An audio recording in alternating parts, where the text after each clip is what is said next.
Cette vidéo vous est présentée par la boutique l'îleaujeux.ca, un service personnalisé par une équipe de passionnés d'ici.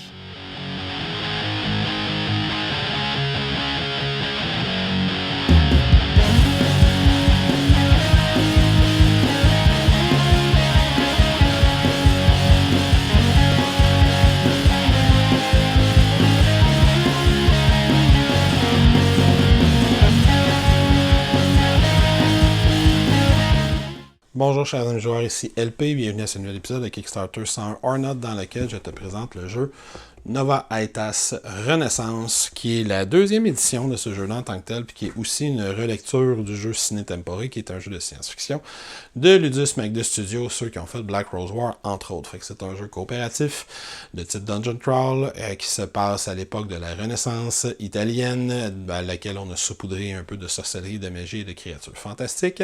Fait que les joueurs vont faire un jeu de campagne de 8 à 12 scénarios à peu près, 8 à 13 scénarios pour faire une campagne complète. Vont prendre des personnages, les faire progresser, débloquer des nouvelles compétences, progresser dans une histoire et tenter de se rendre à la fin de la campagne. Fait que comme d'habitude, je vais te montrer comment on installe le jeu, comment on y joue, et je reviens à la fin te dire ce que j'en pense. Donc, contrairement à d'habitude, on ne commencera pas avec comment on installe le jeu, on va commencer avec comment on installe la campagne, étant donné qu'on a faire un jeu qui est strictement un jeu de campagne. Fait que théoriquement, on ne joue pas les scénarios en solo, on ne fait que jouer la campagne. La campagne se joue à 4 joueurs, fait qu'il faut toujours avoir 4 personnages en jeu, on va les séparer si on a moins de 4 personnages. Et il y a des options pour jouer jusqu'à 6, descendre en bas de 4, qui vont varier un peu les monstres, mais de base, c'est un jeu à 4 joueurs. Donc, quand on va installer la campagne, chaque joueur va se choisir, on va se distribuer les 4 héros qu'il y a dans la boîte de base. Si on a d'autres extensions, on va avoir davantage de héros. Quand on choisit un héros, on va prendre la fiche qui est sur fond vert, il y a d'autres couleurs de fiches, et on va aller la placer dans un petit plateau comme ça, qui s'ouvre et qui se rabat sur notre fiche. Ensuite, on va avoir besoin d'un cube. On va aller placer sur le 0. Il y a certains personnages qui vont compter une deuxième ressource, là, qu'on va pouvoir placer un autre cube en dessous aussi.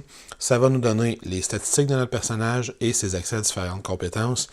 Ici, on va avoir ses accès à ses classes améliorées, si jamais le personnage finit par monter de classe. On va avoir une petite roulette comme ça qu'on va mettre sur le 0.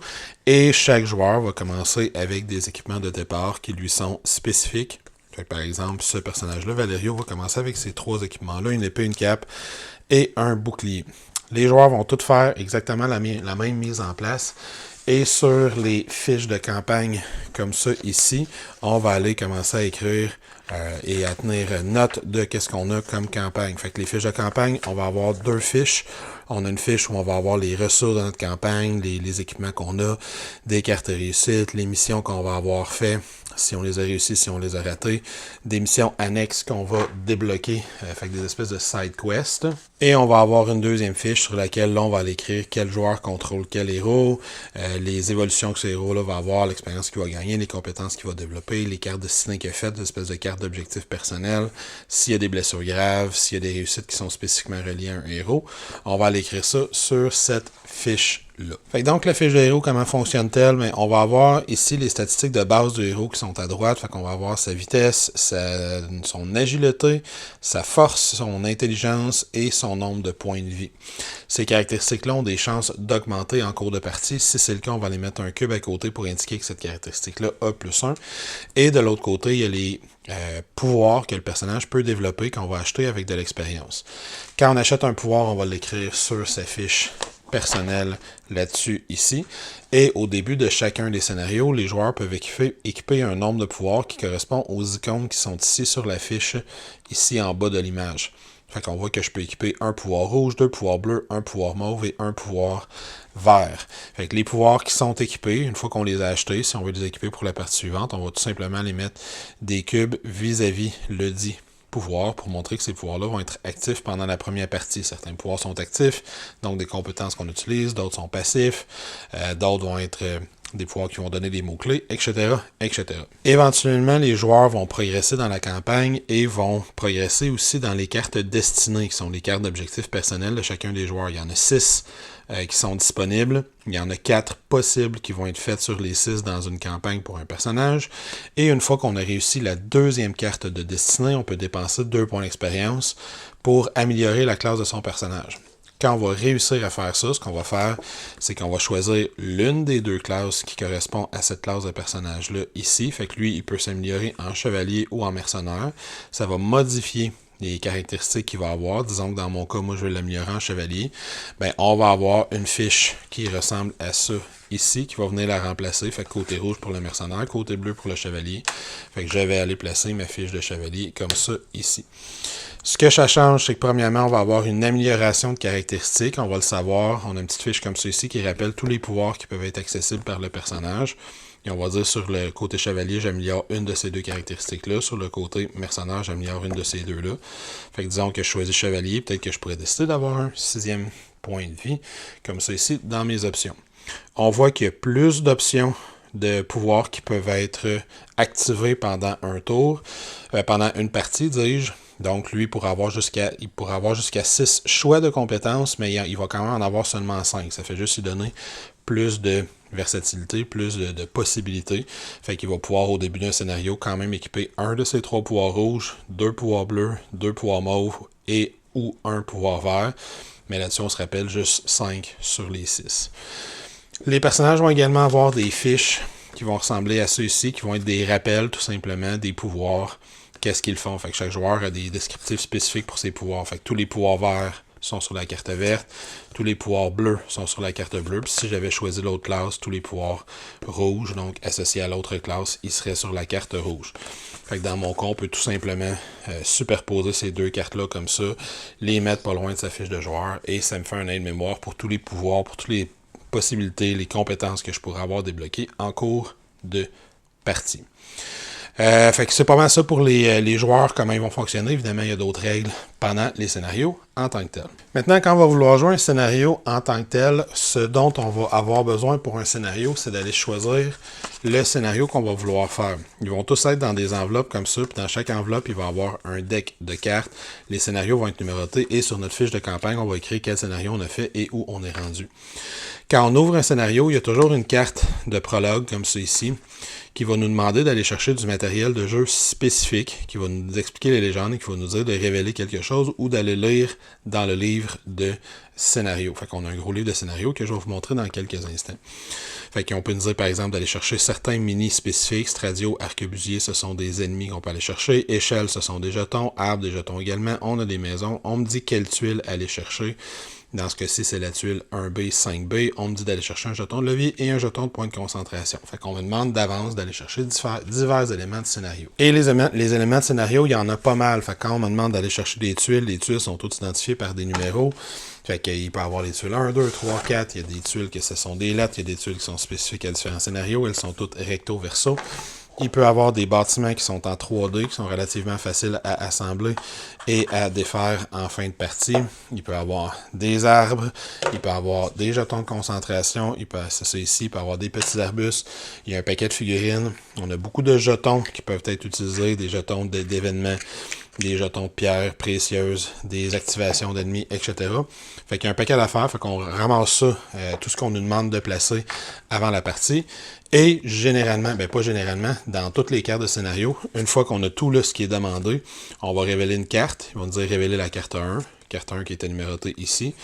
Et quand on va la révéler, là, il va m'expliquer comment placer le scénario initialement. On fait qu'on va avoir des arbres, le jeton échelle, le jeton levier. Les points rouges et verts vont m'être indiqués sur la carte précédente.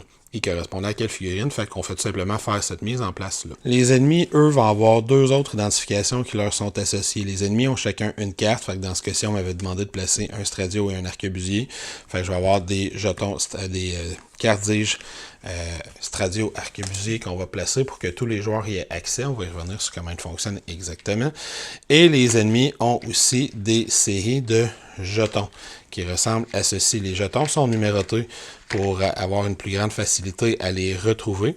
Et les 10 jetons vont représenter les différentes figures sur leur fiche d'initiative. Par exemple, la carte numéro 2 m'indique que c'est un arquebusier. Je peux le mettre sur le numéro 2, j'ai de la misère à reconnaître la fiche. Et ces jetons-là vont aller sur cette espèce de piste d'initiative-là, juste ici. De la même façon, je vais également avoir des jetons d'initiative pour l'autre figure telle que demandée. Pour savoir où on place ces jetons d'initiative-là, ben, on va vérifier sur notre carte de mise en place. Fait que l'horologium, ça correspond à la piste d'initiative qui est juste ici. On va me dire, le départ, on commence à quelle heure? L'heure est indiquée sur le centre du plateau, juste ici. Fait qu'on me dit que je vais commencer, il est présentement 5 heures. On va toujours commencer également sur le 12 quand on va vouloir le placer. Fait que donc je vais me placer comme ça ici pour commencer une nouvelle journée sur la piste d'initiative, dis-je. Et on va me dire sur quel signe astrologique placer les héros et sur quel signe astrologique placer les jetons ennemis. Sur cette piste d'initiative-là, une fois qu'on a fini de placer toutes nos affaires, on se rappelle qu'on était sur le 5 heures, on va être prêt à commencer la partie au niveau du matériel. C'est très possible qu'il y ait différents jetons d'événements également qui vont se placer sur cette piste d'initiative-là. Les jetons événements peuvent être associés à des événements spécifiques, ils peuvent être associés à différents effets de jeu que le scénario va me prévoir, il peut y avoir des symboles qui leur sont associés, etc. Fait qu'on peut aller placer différents jetons là-dessus aussi. S'il y a davantage d'ennemis sur le plateau, la mise en place va toujours m'indiquer sur quelle zone placer les 10 ennemis. Pour jouer un scénario, on va également avoir besoin des decks de cartes de blessure qu'on se garde accessibles à tous. Et on a 3 decks de cartes de ressources qu'on va brasser individuellement. Puis qu'on va se faire 3 piles de ressources. C'est ça qu'on va looter, c'est ça qu'on va ramasser quand on va battre des ennemis. Il y a évidemment une armée de dés. Il y en a un set de 8 dans la boîte. Il peut en avoir d'autres. Et on a beaucoup de jetons qu'on peut avoir utilisés. Des jetons de blessure qu'on va utiliser pendant la partie. Il y a d'innombrables jetons d'effets positifs et négatifs. Des effets de charge si on utilise des armes à feu. Comme je dis, des effets positifs. Fait qu'il peut y avoir un paquet de jetons qu'on a besoin d'utiliser pendant la partie. On garde ça pas loin de notre zone de jeu. Finalement, quand on est fin prêt, ben, on va aller lire ce que notre carte nous demande de lire. Fait qu'on a ramassé du matériel, on l'a placé, c'est pas placé tout à fait comme c'est censé être placé sur la carte, mais je voulais me préparer pour pouvoir montrer la vidéo. Et ensuite, on va avoir à lire quelque chose. Quand on nous demande d'aller lire quelque chose, on va aller dans ce grand cartable-là. Ce cartable a toutes les parties narratives du jeu, fait que je suis dans la mission 0.01. Fait que je vais avoir donc du texte narratif à lire. On va nous demander de révéler une carte, révéler la carte 2 à la fin du texte narratif. Et à chaque fois qu'on va me demander d'aller lire quelque chose, ça va faire référence à ce cartable-là. Dans mon cas, après ma narration, on me demandait de révéler la carte 2. Je retourne donc dans mon petit paquet de cartes. Je la révèle, dis-je. Et là, ça va me donner mon objectif de mission en tant que tel. On me dit que je dois rentrer dans la maison qui est juste là. On me dit l'objectif des ennemis, qu'est-ce qu'ils cherchent à faire. Ils ne cherchent pas toujours à attaquer les héros. Fait que dans ce scénario-là, ils veulent nous tuer. On me dit quelles conditions je dois atteindre pour si je perds la partie, c'est ça qui va le déclencher. Fait que si on a 3 héros qui sont KO, on se rappelle que normalement, il est censé en avoir 4 sur la map. Là, j'en ai sorti 3. Et on me dit s'il y a des actions qui sont spécifiques au scénario. Normalement, j'aurais placé un jeton de levier sur le dessus. Là. Je ne l'ai pas placé parce que je fais juste un survol des règles. Mais donc, je pourrais aller tirer le levier. Puis si je suis sur une case spécifique, je pourrais rentrer dans la maison. Fait que ça va me donner des effets spécifiques que je peux faire dans ce scénario-là. Les autres cartes vont rester cachées en attendant d'être révélées par des effets de jeu. Maintenant, si on y va relativement simplement, comment se joue en tant que tel le jeu? Là, je ne rentrerai pas dans tous les mots-clés, tous les détails. On va faire un survol de comment un tour de jeu, une activation de héros, une activation d'ennemis fonctionne. Et ça va permettre de comprendre comment ça roule. Pour le reste des détails, vous pourrez vous référer au livre de règles s'il y a quelque chose. Mais on devrait comprendre, dans le fond, c'est comme je faisais un mini-tutoriel. Quand on a une activation, on va commencer par toujours avancer l'aiguille qui est ici jusqu'à la prochaine zone où il y a des jetons d'activation. Dans ce cas-ci, on commence et l'aiguille à l'endroit où se trouve, on voit qu'il y a 3 jetons d'activation héros. Les héros vont donc s'activer dans l'ordre du plus rapide au plus lent. L'indice de rapidité, c'est le marqueur qui est juste ici, 5 de rapidité, et tous les héros présentement ont une rapidité de 5. Fait que donc, si on est des héros en cas de rapidité équivalente, on va pouvoir les activer dans l'ordre de notre choix. Disons pour faire mon exemple que je m'active moi-même, étant donné que j'ai placé une fiche d'héros, on va activer ce héros-là. Qu'est-ce qu'il peut faire? Il va gagner un nombre de points d'action égal à sa valeur de rapidité, qu'on vient de voir que c'est 5, je vais donc gagner 5 points d'action. Et je vais pouvoir dépenser ces 5 points d'action-là comme bon me semble. Je dois dépenser des points d'action pour me rendre minimalement jusqu'à une zone où il y a des ennemis dans le marqueur d'initiative, mais je ne suis pas obligé de dépenser tous mes points d'activation. Par exemple, mon héros, je pourrais décider que je dépense un seul point d'activation. Et comme je me suis rendu jusque dans une zone où il y a des ennemis, je pourrais arrêter mon activation tout de suite après. Disons que c'est ce que je fais. Je dépense un seul point d'action. Qu'est-ce que je peux faire avec un point d'action? Ben, je peux me déplacer d'une case. Dans ce jeu-là, on se déplace de façon orthogonale. Les autres effets qu'on va avoir, ben, ça va être indiqué sur les cartes qu'on utilise, le nombre de points d'action que ça prend. Par exemple, pour me servir de mon épée, ça me prend 3 points d'action. Ou si on veut utiliser diverses compétences, ça va également être indiqué si la compétence est une amélioration, donc si elle augmente le nombre d'actions que j'ai besoin d'utiliser pour faire cette action-là. Fait que lui, je pourrais améliorer une attaque, donc prendre mes 5 points d'action pour faire ça. Ou des fois, il y a simplement un nombre de points d'action. Dans ce cas-ci, si j'ai la compétence volonté de faire, je pourrais choisir un héros adjacent à moi, lancer un dé, et si j'ai un succès, enlever un jeton segment de ce héros-là pour un point d'action. Dans mon cas, je ne me déplace que de 1. Mes coéquipiers vont également, eux aussi, dépenser des points d'action. Fait que peut-être qu'elle va dépenser 2 points d'action pour se déplacer et ensuite 3 points d'action pour lancer un sort. Chaque point d'action dépensé nous fait progresser de 1 sur la piste. Fait que peut-être qu'elle s'est déplacée de 2 et elle a lancé un sort. On reviendra sur les règles dans quelques instants. Pour l'instant, je vais me concentrer sur le personnage qui est là. Peut-être que lui, c'est un archer qui va se déplacer 3 points d'action comme ça ici. Comme il ne reste plus assez de points d'action pour attaquer, mais il va mettre fin à son tour. Quand la zone est complètement vide, ben, on va faire progresser l'horloge comme ça ici, et on recommence le même processus. S'il y a des ennemis et des héros qui ont la même rapidité, c'est les ennemis qui vont jouer ensemble. Mais on voit par exemple ici que cet arquebusier-là a une rapidité de 4, alors que le Stradio a une rapidité de 5.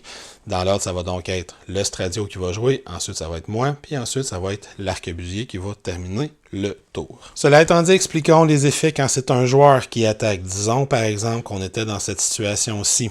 Donc, je vais jouer avant l'arquebusier. Je vais donc prendre 1 point de déplacement pour me placer à côté du Stradio et ensuite 3 points de déplacement pour 3 points d'action pour l'attaquer. Fait que 1, 2, 3, 4. Ce qui va mettre fin à mon tour. Quand on veut attaquer, on va regarder soit le sort, soit l'arme, l'arc, le pistolet, l'épée qu'on utilise. Ça va nous donner ses statistiques d'attaque.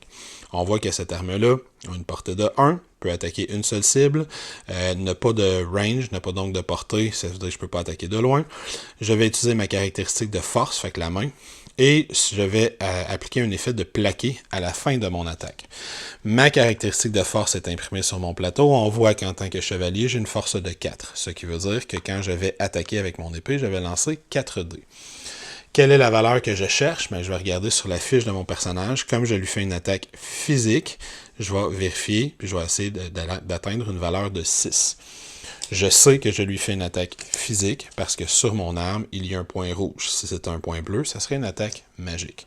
Je vais donc prendre mes 4 dés comme ça ici. Je vais les lancer et chaque 6 ou plus va me donner un succès. Ce sont des D8, tout ce qui est plus traditionnel. Donc, dans le cas avec le résultat que j'ai obtenu un 6, ce qui veut dire que je vais infliger 1 point de dégâts à mon adversaire. Je vais pouvoir aller le placer sur la fiche. C'est indiqué sur la carte de mon adversaire, il y a combien de points de vie. Lui, il en a 5, fait que si on y inflige le 5e point de dégâts, je l'élimine. À chaque fois qu'on réussit à infliger des dégâts à un ennemi, on va avoir notre marqueur d'aggro, en quelque sorte, qui va augmenter de 1. Il y a d'autres effets qui peuvent faire augmenter l'aggro. Je précise tout de suite que si j'avais obtenu 3 succès ou plus sur la même attaque, disons que j'ai roulé ceci, ben j'inflige donc 3 succès, et comme j'ai réussi à avoir 3 succès, ça compte pour un critique, ce qui veut dire que je vais lui infliger un succès de plus. Donc 3 succès de base, plus 1 par un critique, j'aurais fait un total de 4. Si on réussit à faire un critique, on va augmenter notre valeur de 2 au lieu de l'augmenter de 1. Et si on élimine la figurine, que ce soit critique ou non, on va également l'augmenter de 1. Donc, si j'élimine une créature avec une attaque critique, ça va me faire augmenter, par exemple, de 3. Quand on élimine une créature, on va aller piger les cartes demandées dans le bas de la fiche, dans notre pile de loot. Dans ce cas-ci, lui, il me demande un élément tome, et les cartes, on ne les regarde pas, on les met face cachée dans une pile qu'on va garder pour la fin du scénario. Grosso modo, les attaques vont fonctionner comme ça.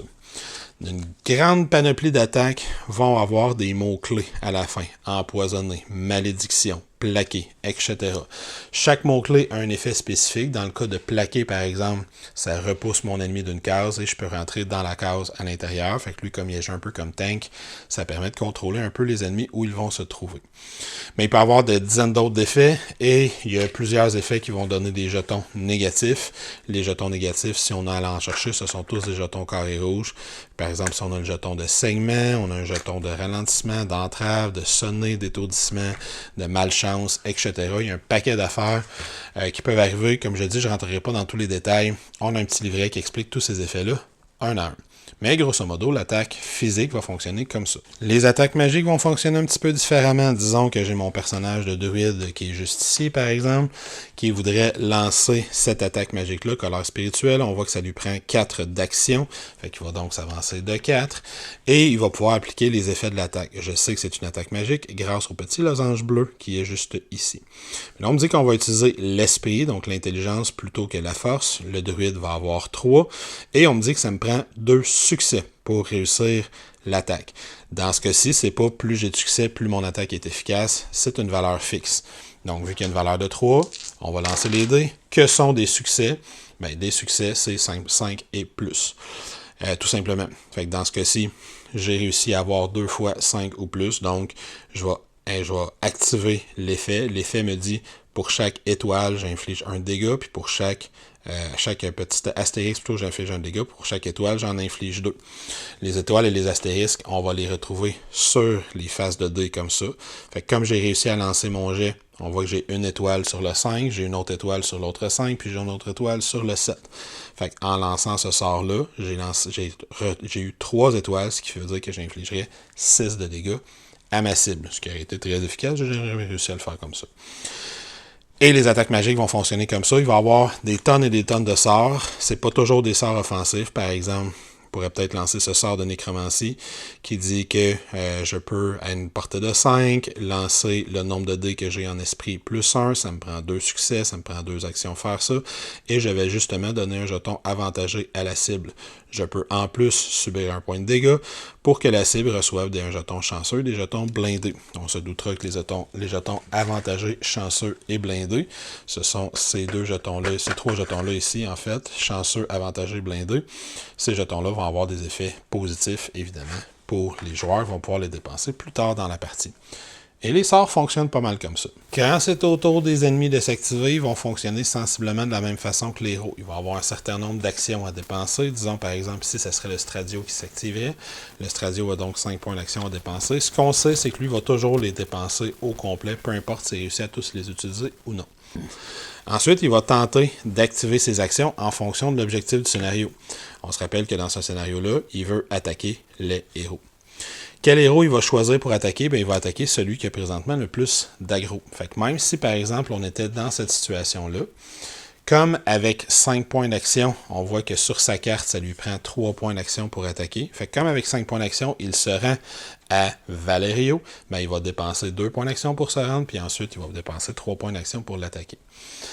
Dans ce jeu-là, il y a un concept d'attaque d'opportunité. Fait que si on quitte une zone sans se désengager via une action spéciale, bien, les joueurs qui étaient adjacents à cette zone-là vont pouvoir faire une attaque de mêlée s'ils ont une arme de mêlée disponible, ce qui n'est pas nécessairement le cas de mon druide.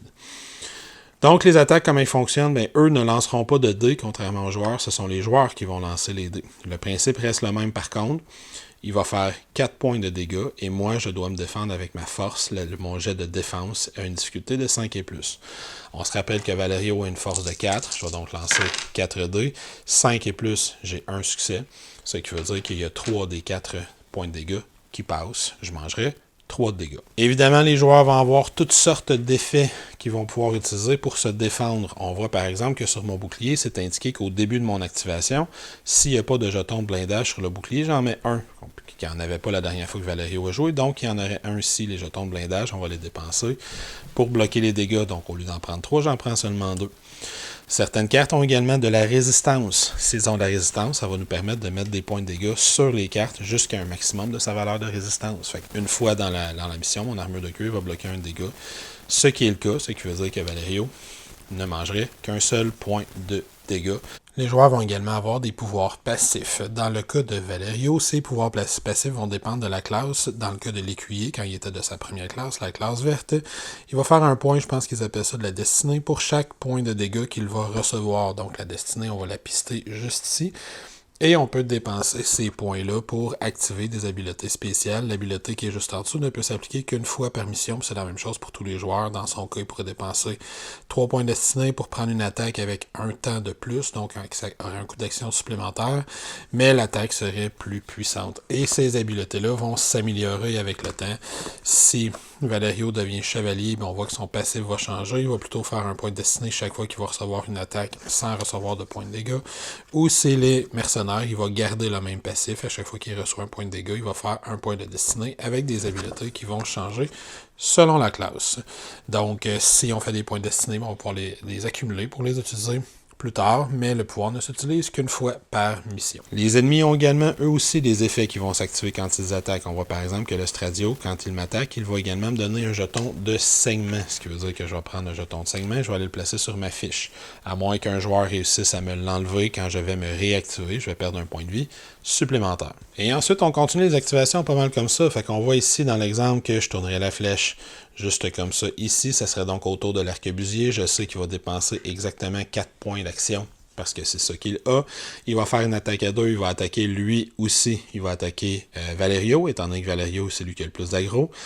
Il va se mettre un jeton de recharge de 2. Lui, son attaque prend 3 points d'action. Elle a une portée de 6. Il le voit très bien. Il y a un concept de ligne de vue. Les héros ne bloquent pas les compagnons, fait que les gens dans son camp ne bloquent pas la ligne de vue, mais les ennemis la bloquent. Fait que s'il y avait par exemple un personnage juste ici, il faudrait qu'il se tasse, il verrait pas Valerio. Donc, et le principe est le même, fait qu'on voit qu'il se défend, il fait juste 2 points de dégâts, mais on se défend 7 et plus, ce qui est très haut, fait que Valerio lancerait donc encore une fois ses 4 dés, puis là, il aurait plus son bouclier parce qu'il était dépensé. 7 et plus, il en bloque pas, fait qu'il prend 2 points de dégâts supplémentaires. Ça a l'effet recharger 2, et ça a l'effet transpercer. L'effet transpercer dit que je ne peux pas assigner ces blessures-là à des objets d'équipement. Et l'effet recharger 2 indique que je vais mettre un jeton de recharger 2 sur ce personnage. Tant qu'il ne l'a pas enlevé, il ne peut pas réutiliser son arme, et ça prend tout simplement 2 points d'action pour l'enlever. Il va donc avoir à recharger son arme. Et c'est pas mal ça. Lui aussi peut avoir des effets négatifs et on s'en doutera. Plus les méchants sont puissants, plus ils sont efficaces, plus ils vont avoir des effets. S'ils ont des effets magiques, ça fonctionne de la même façon que j'ai dit avec le résultat. Mais c'est juste qu'on va utiliser la tête au lieu des autres effets et ça prend une valeur fixe. Fait qu'elle, par exemple, pour résister à son effet, on fait un jet d'esprit. Et si on a 2 succès, on réussit à bloquer son attaque magique. Et chaque carte, chaque monstre, chaque ennemi va avoir des effets qui lui sont spécifiques. Si un héros vient à tomber KO, ce qui va se passer, c'est qu'on va tourner son petit jeton comme ça ici. Si on a trop de jetons qui sont KO, à ce moment-là, on va perdre le scénario. C'est généralement une des conditions de défaite. Et à chaque fois que l'horloge se rend jusqu'à un joueur qui est présentement KO, ce joueur-là va se piger une carte de blessure qui va lui infliger des effets qui seront permanents. Il va avoir besoin d'aller voir le docteur en ville pour pouvoir les enlever. Et c'est pas mal ça pour les blessures. Et dès que ce joueur-là se fait guérir d'un point de vie ou plus, on va le ramener puis il va pouvoir continuer à jouer. Fait qu'il n'y a pas d'élimination en tant que tel pendant les scénarios. Et on continue comme ça, puis on tente de progresser à travers les cartes du scénario, puis de faire ce qui est demandé par le scénario. Dans ce cas-ci, il faut se rendre à la maison. Le premier scénario, on n'est pas tant censé se battre avec les ennemis, on est censé essayer de les éviter parce qu'on n'est pas encore assez fort. Et c'est tout à fait possible quand on arrive à un lieu spécifique qui est demandé par le scénario, qu'on puisse prendre des actions qui vont être indiquées sur ces cartes-là, et on va nous demander d'aller lire des choses particulières, soit dans le livre, soit d'aller révéler des nouvelles cartes, puis on va continuer comme ça en tentant d'activer les différentes cartes et de faire ce qui est demandé. C'est également tout à fait possible qu'on révèle des cartes qui ressemblent à ceci, qu'on va les placer quelque part sur le plateau de jeu, pas loin de la zone de jeu, et qui correspondent à des buildings dans lesquels on peut rentrer. Et quand on fait ça, le joueur va être généralement sur la carte, puis il va avoir des actions qu'il va pouvoir prendre directement sur cette carte-là. On sait que je peux fouiller dans l'armoire, je peux vérifier s'il y a quelque chose de caché sous le lit. Il y a certaines actions qu'on ne peut faire qu'une seule fois, indiqué par le petit cube qui est juste ici. Fait que quand on le fait, on va aller placer un cube dessus pour montrer que cette action-là a déjà été faite et qu'on ne peut plus la faire. Mais il peut avoir également ce type d'effet-là, puis il peut même avoir des scénarios où 2 lieux se touchent ensemble parce qu'il y a des passages souterrains ou des trucs comme ça. Fait que c'est également tout à fait possible. Fait qu'à partir de là, c'est les cartes de scénario qui vont nous indiquer comment on progresse dans le dit scénario. Et éventuellement, on va atteindre une condition de victoire, une condition de défaite. Par exemple, ici, dans le premier scénario, on dit si on atteint cette condition-là, on va faire de l'expérience, cette icône-là.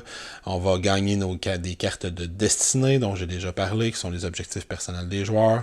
On peut avoir un butin complet à moitié ou un butin vide. Dans ce cas-ci, c'est aucun butin. Fait que toutes les cartes de butin qu'on va avoir ramassées pendant la partie, on les perd.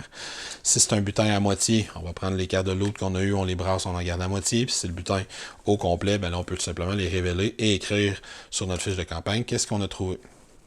Dans notre scénario, on va nous dire si on garde ou si on perd les blessures. Dans ce cas-ci, on les aurait défaussées.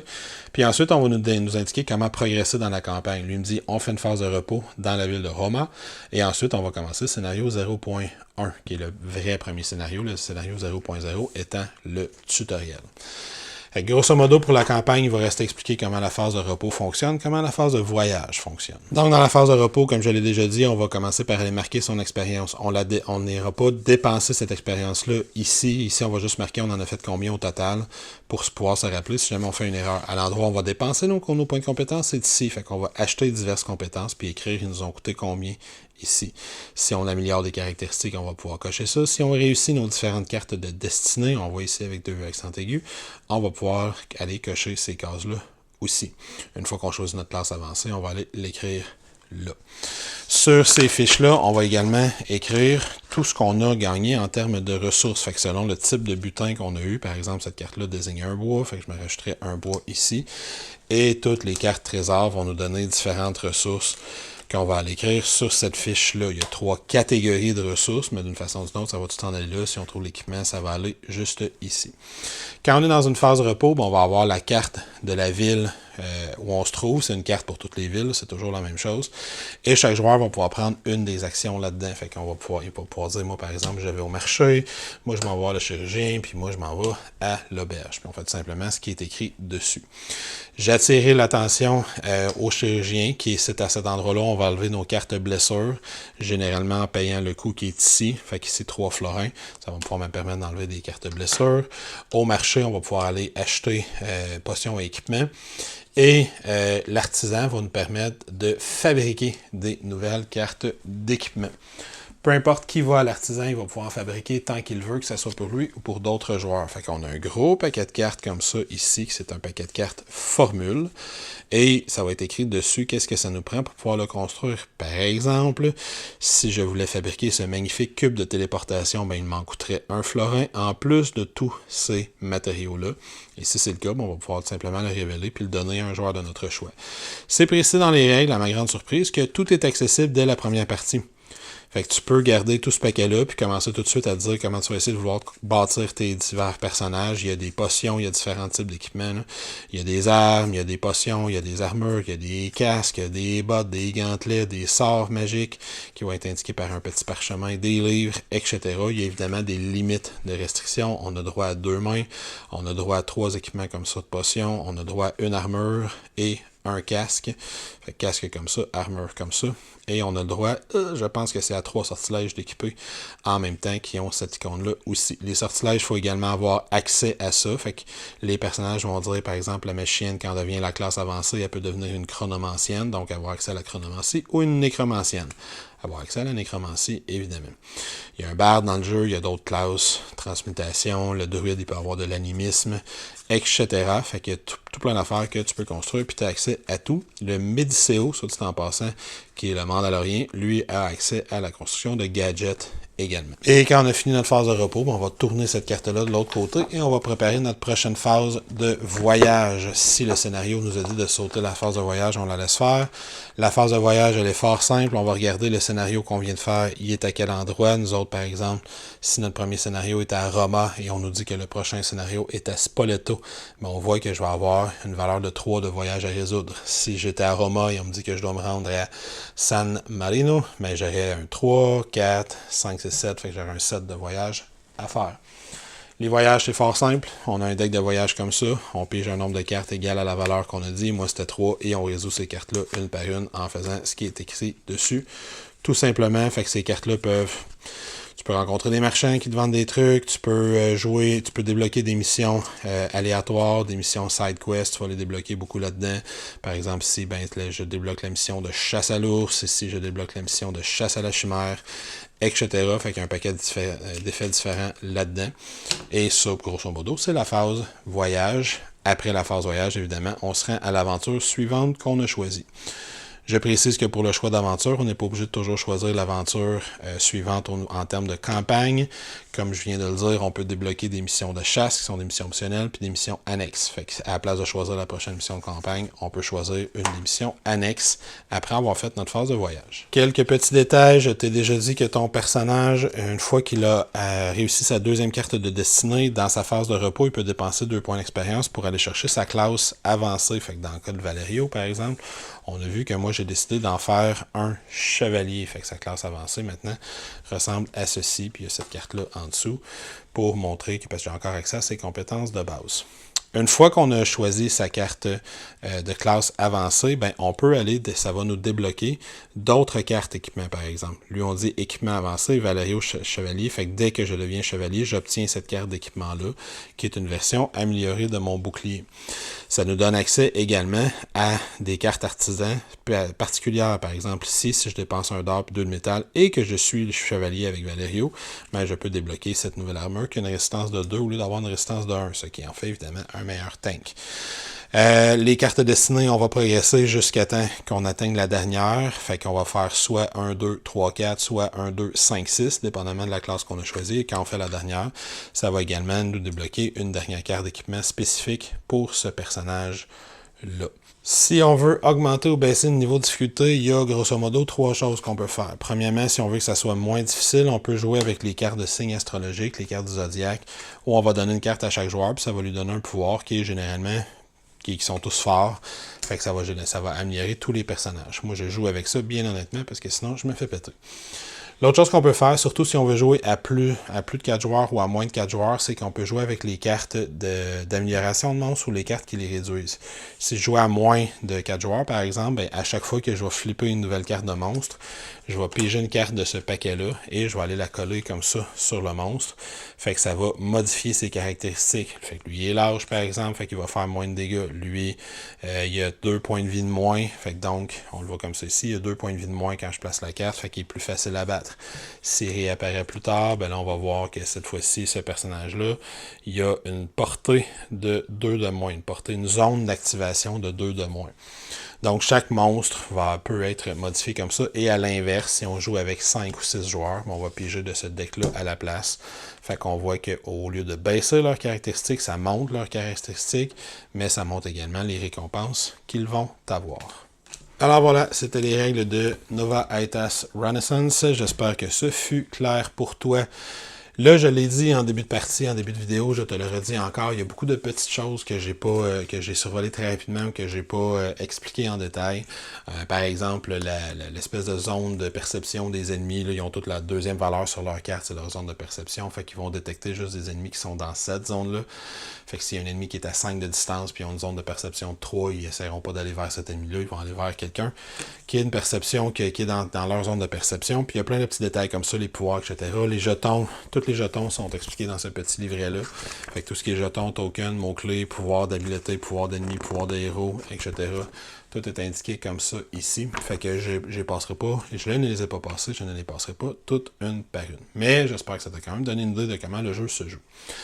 Fait que si je commence au niveau des composantes, je vais tout de suite commencer avec le problème, le plus gros problème des composantes, c'est la façon dont le jeu est écrit. Moi, j'ai la version en français. Et il y a plusieurs problèmes avec la version en français. D'abord, il y a des bouts qui ne sont pas traduits. Fait que j'ai des bouts du livret de scénario, par exemple, qui non seulement ne sont pas traduits, mais ne sont pas traduits à partir de l'anglais, sont traduits à partir, je pense que c'est du polonais. Je suis pas certain, je pense que c'est polonais, mais je suis pas super bon pour lire le polonais. Fait que je suis pas capable de lire ça, je suis obligé de prendre des affaires comme un Google Translate avec un appareil photo, puis ça traduit pas super bien. Fait que ça, il y a des gros problèmes de traduction à ce niveau-là. Et il y a plus qu'un endroit, malheureusement. De la même façon, dans ce petit livret-là, j'en ai déjà parlé, il est très pratique pour avoir les mots-clés et tout, mais les mots-clés sont classés en ordre alphabétique anglais. Ce qui veut dire que, par exemple, grand vient après résistant, parce que tall vient après resistant, ou resistance, je ne sais pas c'est quoi le terme en anglais. Et piétiner vient également après résistant, parce que j'assume que c'est trample en anglais. Fait qu'ils sont tous classés en ordre alphabétique anglais, ce qui veut dire que c'est un fouillis s'y retrouver. C'est le même problème avec le livre de règles. Le livre de règles, d'ailleurs, il est très... C'est une drôle de décision qu'ils ont pris. Il y a un tutoriel, puis il y a un livre, il y a un glossaire. Il n'y a pas de livre de règles en tant que tel. Fait que le tutoriel, on t'apprend les bases, puis quand tu vas aller chercher dans le détail l'activation des ennemis, activer un pouvoir, etc., ben, tu vas te référer au glossaire. Par contre, le glossaire, il est encore une fois classé avec l'ordre alphabétique anglais. Ce qui fait que c'est pas évident de s'y retrouver à l'intérieur. Fait que c'est pas une grande partie de plaisir de se retrouver dans les règles de ce jeu-là. Heureusement, il est pas si compliqué. Ben, il est pas si compliqué que ça. Il est pas compliqué. Heureusement, son cœur de base, son système de base est assez simple. Fait qu'on finit quand même par l'apprendre. Puis après quelques parties, on connaît les jetons principaux qui reviennent. On sait comment ils fonctionnent. Fait que c'est correct. Mais c'est un irritant assez majeur les premières fois que tu joues. Je t'avertis. Si toi, c'est quelque chose qui te fait sacré, tu n'auras probablement même pas le goût d'installer ta première partie. Cela étant dit, au niveau du matériel, le reste est vraiment super. Les cartes sont de belle qualité. Les figurines, c'est vraiment un des jeux qui a les plus belles figurines détaillées que j'ai vues de ma vie. Elles ont une double base, soit dit en passant. Je ne suis pas exactement certain pourquoi. Je pense que c'est parce que plusieurs de ces figurines-là sont compatibles avec le jeu Black Rose Wars, parce que j'ai plein de règles pour mettre des héros et des monstres dans le jeu Black Rose Wars. Je pense que c'est pour ça, mais je n'en suis pas certain. Mais en tout cas, bref, ils ont une double figurine. Moi, personnellement, je m'en sers pour les enlever puis mettre le nombre de points de dégâts puis les petits jetons d'effets spécifiques à ce monstre-là à côté. Fait que ça m'aide à déplacer tous ces jetons-là quand le monstre se déplace. Mais je suis pas sûr que c'était ça l'utilisation première. Donc, beaucoup de composantes. L'insert est correct pour placer tout ce qui est figurines, tuiles, etc. Mais ils n'ont pas pensé à placer leurs tokens. Fait que les tokens, si tu es censé mettre ça dans des baguises puis en avoir partout dans la boîte, fait que je te suggère fortement de te procurer, si jamais c'est quelque chose que tu aimes, des espèces de petits inserts comme ça pour pouvoir classer les jetons. Et comme tu le vois, j'essaie de pas trop de pencher. Il est plein de différents jetons malgré tout. Et j'ai quand même un deuxième classeur comme ça pour d'autres types de jetons. Fait qu'il y en a vraiment beaucoup. Puis il n'y a pas vraiment de façon de les serrer dans la boîte à part de mettre ça dans un paquet de plastique, de sac de plastique. Les tours 3D, les constructions 3D sont vraiment bien faites. C'est un des coups de cœur du jeu. Elles tiennent assez bien. Puis de la façon dont elles sont faites, c'est facile de les faire et les défaire sans les abîmer puis sans que ça prenne une éternité au début de chaque partie. Fait que quand tu veux faire une construction 3D, puis en plus, tu as même un peu de choix. Tu peux mettre les murs d'une couleur ou de l'autre, dépendamment de comment tu veux construire ta maison. Fait que cette maison-là, elle est bleue. Fait que je la complète avec cette tuile-là. Mais j'aurais pu la mettre de l'autre côté si le cœur m'en disait. Fait que, comme tu peux le voir, c'est très facile de les faire et les défaire. On n'a pas besoin de se casser la tête, puis ça tient bien sur le plateau, puis ça fait un bel effet d'impression 3D. Il y a une grosse tour aussi. Fait que ça, c'est très cool. Cette composante-là aussi, je l'aime bien, mais j'aurais aimé que le disque au centre soit un petit peu plus serré. On a tendance à, quand on tourne la tuile, ça a tendance à ne pas faire tourner la flèche qui est au centre, qui est censée tourner avec. Mais c'est des détails relativement mineurs. Mais pour vrai, les décors 3D amènent une belle immersion dans le jeu et ils ont toutes des petites cartes de règles pour t'expliquer comment ça fonctionne, est-ce que ça bloque la ligne de vue, est-ce que tu peux passer dedans ou non, etc. Fait que c'est quand même assez simple de s'y retrouver. Au niveau du gameplay, une fois que tu as assimilé les règles, si tu mets de côté les problèmes qu'il y a avec le livre de règles, c'est un jeu que je trouve fort agréable au niveau des règles, mais pas non plus à tomber en bas de ta chaise tellement que c'est novateur. L'affaire que j'aime le plus, c'est probablement ceci. Parce que le système de jeu, en tant que tel, il est très classique. J'ai un certain nombre de points d'action, c'est 5, puis apparemment, ça semble être ça pour toute la campagne. J'ai pas encore fini la campagne, je te dirais que je suis vers la fin, il doit rester 2-3 scénarios, 1 ou 2 scénarios. Mais j'ai pas de personnage qui a gagné une 6e action par tour, fait que tu as 5 actions par tour. Tu les prends pour te déplacer ou pour faire différentes actions, dépendamment de ce que ton personnage a débloqué. Fait que c'est très classique. Le système d'attaque, très simple. J'ai une valeur à atteindre, un nombre de dés à lancer selon l'objet que j'utilise. Chaque fois que j'atteins cette valeur-là, j'inflige des dégâts puis des effets secondaires selon l'effet que j'utilise. Fait que c'est c'est le type de système que j'aime bien dans la mesure où il est simple mais efficace. C'est quelque chose qu'on connaît. Ça te prend pas 45 minutes de comprendre comment ça fonctionne, un tour de jeu. Ça, par contre, je trouve ça vraiment le fun. Fait que la façon que ça fonctionne, on se rappelle qu'une fois que la flèche atteint l'endroit où je me trouve, je peux m'activer. Mais ce que j'aime beaucoup, je suis pas obligé de dépenser tous mes points de jetons d'activation. Si l'ennemi que je vais affronter, il est juste 2 cases plus loin, puis que je suis un peu trop loin pour pouvoir m'y rendre, mais que j'ai une plus grande rapidité que lui, ben, je pourrais dépenser juste 2 points d'action pour me rapprocher de lui, ce qui va faire que quand la flèche va arriver et qu'on va être sur la même case, je vais jouer avant lui. Et là, à ce moment-là, je vais peut-être pouvoir déclencher une attaque puissante, l'immobiliser, le pousser, le pitcher en bas d'une maison, n'importe quoi. Mais j'aime beaucoup ce système-là, comment ça fonctionne. Ce système-là, c'est aussi lui qui te met la pression pour le temps. À chaque fois que tu fais un tour complet de la flèche, tu vas avancer l'heure en tant que telle d'une heure. Et généralement, le scénario va te dire, si tu te rends à 10h30, mais là, tu perds le scénario. Fait que tu as un certain temps, tu as un certain nombre de tours de cadran à faire avant de perdre le scénario. Fait que ça te met également une pression. C'est vraiment quelque chose que je trouve super sympathique. Fait qu'au niveau des règles, comme je dis, le reste, c'est assez classique. Si tu aimes les gros dungeon crawl, que tu développes un paquet de compétences, parce que tu en as quand même pas mal des choix de compétences que tu vas pouvoir aller chercher. Disons, si je reprends mon exemple de Valerio, j'ai toutes ces compétences-là que je peux acheter, puis je peux en activer juste 5 dans une mission en tant que telle. Je peux en équiper juste 5, selon les couleurs que mon personnage a accès. Fait que ça peut te prendre 2 missions à aller acheter la grosse compétence à 3 qui te permet d'empoisonner le monde, de tenter pour que ça soit, ils viennent tous t'attaquer toi, si t'es le tank, etc. Il y a vraiment une belle versatilité là-dedans.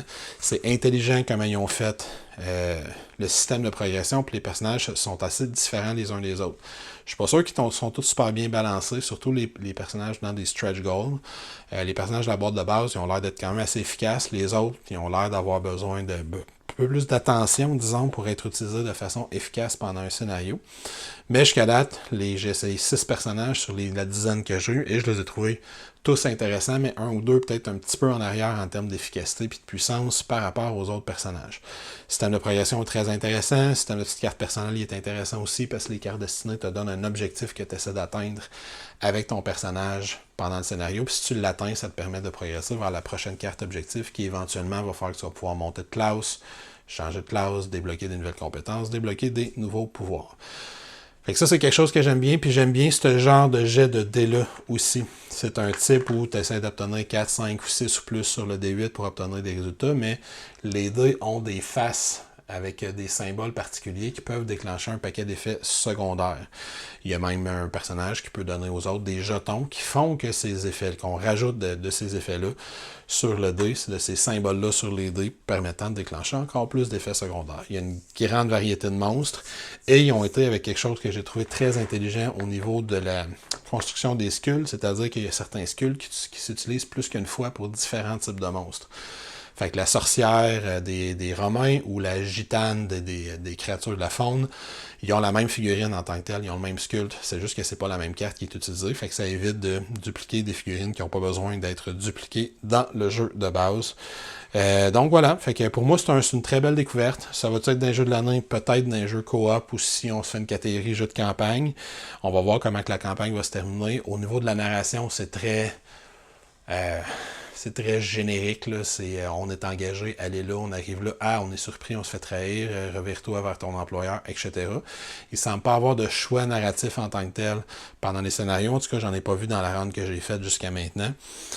Donc, c'est assez linéaire et traditionnel comme type de narration, mais au niveau des mécaniques, c'est quand même un jeu que j'ai trouvé super le fun jusqu'à date, une belle façon de construire ton personnage, puis comme tu as une espèce de gros deck d'équipement que tu peux aller chercher, tu as vraiment beaucoup d'options pour personnaliser ton personnage selon ce que tu veux essayer de faire. Les side quests, eux, vont donner des équipements spéciaux, mais ils ne donneront pas de l'expérience, fait que tu ne deviendras pas nécessairement beaucoup plus fort parce que tu fais des side quests, mais tu vas trouver de l'équipement intéressant qui va pouvoir te permettre de personnaliser ce que fait ton personnage. Fait que pour moi, c'est une belle découverte. Très satisfaisant, pas du tout dans mon top 3 ou 5 de Dungeon Crawl à vie, mais c'est quand même un jeu que je vais avoir de plaisir à faire la campagne, probablement 1, 2, peut-être 3 fois, pour essayer les différents personnages. Puis mine de rien, le setup il est pas super long. Les parties, ça me dure 1h30 à peu près, mettons, à 4 joueurs, fait que ça se fait très bien. Puis c'est 8 scénarios la campagne, fait que c'est pas des campagnes qui sont longues, ce que j'apprécie, parce que des fois c'est dur de trouver le temps, mais c'est des campagnes assez courtes. Tu peux l'étirer en faisant des side quests. Puis il y a plein d'extensions qui vont venir avec le jeu. Et il est disponible en français. Il y a des problèmes de traduction, mais il est quand même disponible en français. Ça peut être un avantage pour certains. Fait que voilà, j'espère que ça t'a permis de te faire une idée sur ce qu'était Nova Aetas Renaissance. Moi, je l'aime bien, sans que ça soit un grand coup de cœur extraordinaire. C'est un jeu que je trouve fort sympathique, très intéressant. Sur ce, je te souhaite une excellente fin de journée. J'espère que ça t'a plu. J'espère que ça t'a permis de découvrir ce jeu si c'est quelque chose qui t'intéresse ou de l'éviter si jamais tu trouves que les défauts sont trop pour toi. Et si c'est pas encore fait, je vais t'inviter à venir t'abonner à notre chaîne YouTube, à venir nous visiter sur Facebook, sur Instagram, pourquoi pas venir nous supporter sur Patreon pour que l'on puisse te fournir du matériel que l'on espère être d'excellente qualité à chaque fois. Sur ce, ciao, à la prochaine, fais attention à toi.